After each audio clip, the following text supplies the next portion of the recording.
এসে যাবে পূর্ণিমা। তোমাকে জানিয়ে দিলাম ও প্রিয়তমা। আলোচনায় নেই বুবলি কিভাবে, সেই কথাই বলবো। তবে নয়া লুকে হাজির হয়েছেন বেশ কিছু ছবি পোস্ট দিয়ে, দর্শকরা বেশ পছন্দ করেছেন। তবে এবার প্রিয়তমা গানের সঙ্গেই বুবলি মিউজিক ভিডিও তার ফেসবুক পেজে আপলোড করেছেন। বেশ সুন্দর লাগছে তাকে।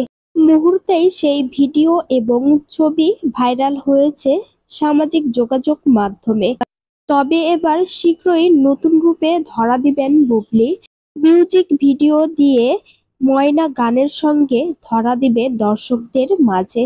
শীঘ্রই মুক্তি পাবে ময়না গানের মিউজিক ভিডিও। গত ঈদুল আজহায় মুক্তি পাওয়ার কথা ছিল সর্দার বাড়ির খেলা, তবে হল সংকটের কারণেই সিনেমাটি শেষ পর্যন্ত আর মুক্তি দেওয়া হয়নি ঈদে। তবে কবে মুক্তি পাবে সিনেমাটি এই বিষয় নিয়ে কেউ কথা বলেননি মিডিয়াতে। অন্যদিকে পিনিক ছবিটিও মুক্তি দেওয়ার কথা বলে আর সিনেমাটি মুক্তি দেওয়া হচ্ছে না। সঙ্গে বুবলির আরও দুটি সিনেমা আটকে পড়ে আছে।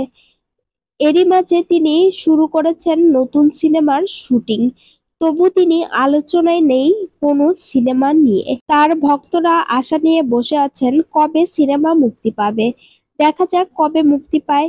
অন্যদিকে বুবলির প্রোডাকশন হাউস থেকে একটি নাটক মুক্তি দেওয়ার কথা ছিল, সেই নিয়েও কোনো কথা বলেননি তিনি। এরই মাঝে সুখবর দিয়েছেন তিনি, মিউজিক ভিডিও মুক্তি পাবে শীঘ্রই ময়না গানে। ময়না গানের সঙ্গে তিনি কমর দুলাবেন, এমনই ভক্তদের আশা। দেখা যাক শেষ পর্যন্ত গানটি কেমন হয়। আশা করছেন দর্শকেরা ময়না গানটি জনপ্রিয়তা পাবে। বিনোদন জগতের আপডেট পেতে অবশ্যই ইউটিউব চ্যানেলটি সাবস্ক্রাইব করুন ও ফেসবুক পেজটি ফলো দিয়ে সঙ্গেই থাকুন। ভিডিওটিতে লাইক, কমেন্ট, শেয়ার করতে ভুলবেন না প্রিয় ভিউয়ার্স।